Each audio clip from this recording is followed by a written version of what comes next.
Nancy റാണി എന്ന ചിത്രവുമായി ബന്ധപ്പെട്ട് ഉയരുന്ന ആരോപണങ്ങളിൽ പ്രതികരിച്ച് നടി അഹാന താനും ചിത്രത്തിന്റെ സംവിധായകൻ ജോസഫ് മനു ജെയിംസും തമ്മിൽ നിലനിൽക്കുന്നത് ചെറിയ പ്രശ്നങ്ങൾ അല്ലെന്നും ചിത്രീകരണ സമയത്ത് തീർത്തും അൺപ്രൊഫഷണലായാണ് മനു പെരുമാറിയതെന്നും ചിത്രത്തിൽ താൻ അറിയാതെ മറ്റൊരാളെ കൊണ്ട് തന്റെ കഥാപാത്രത്തിന് ഡബ്ബ് ചെയ്യിപ്പിച്ചെന്നും അഹാന ഇൻസ്റ്റഗ്രാമിൽ കുറിച്ചു.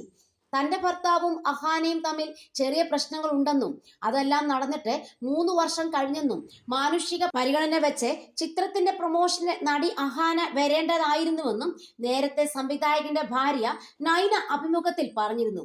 ഇതിനു പിന്നാലെയാണ് ഇപ്പോൾ അഹാന പ്രതികരണവുമായി രംഗത്തെത്തിയത്. ഇതൊന്നും താൻ പറയാൻ ഉദ്ദേശിച്ചതല്ലെന്നും നിങ്ങൾ എന്നെ കൊണ്ട് പറയിപ്പിക്കുകയായിരുന്നുവെന്നും അഹാന പങ്കുവച്ച നീണ്ട കുറിപ്പിൽ പറയുന്നു. ചില പ്രശ്നമല്ല, ഇരുവർക്കുമെതിരെ കേസ് നൽകേണ്ട ഗുരുതര പ്രശ്നമാണ്. അത് അറിയില്ലെന്ന് നടിക്കരുത്. നിങ്ങൾ അതിൽ പങ്കാളിയാണ്. 3 വർഷം കഴിഞ്ഞതിനാൽ ഞാൻ മറന്നു കളയുമെന്ന് വിചാരിക്കരുത്, അഹാന കുറിപ്പിൽ പറയുന്നു. അഹാനയുടെ കുറിപ്പ് ഇങ്ങനെയാണ്: പലപ്പോഴും മനു സെറ്റിൽ എത്തിയിരുന്നത് മദ്യപിച്ചായിരുന്നു. അദ്ദേഹത്തിന്റെ സുഹൃത്തുക്കൾക്കൊപ്പമെത്തി ക്യാരവാനിലിരുന്ന് മദ്യപിച്ചുല്ലസിക്കുകയായിരുന്നു. ഞാനടക്കമുള്ള അഭിനേതാക്കൾ, സാങ്കേതിക വിദഗ്ധർ, സെറ്റിലുള്ളവരുമൊക്കെ അവരുടെ പാർട്ടി അവസാനിപ്പിച്ച് ഷൂട്ടിംഗ് ആരംഭിക്കാൻ വേണ്ടി കാത്തിരിക്കും. പലപ്പോഴായി ഇത് ആവർത്തിച്ചപ്പോൾ ഷൂട്ട് ആരംഭിക്കാൻ പറഞ്ഞ് മനുവിനെ ഞാൻ മെസ്സേജ് അയച്ചു.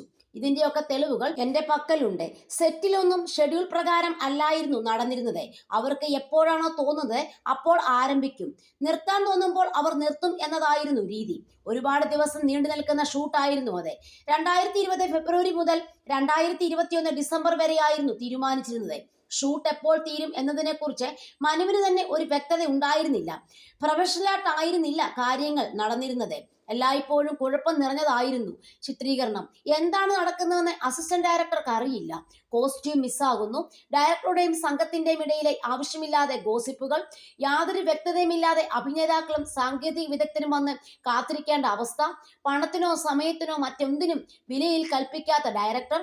അദ്ദേഹത്തിന് വേണ്ട സമയത്ത് ആരംഭിക്കുകയും വേണ്ട സമയത്ത് അവസാനിപ്പിക്കുകയും ചെയ്യുന്ന സെറ്റ്.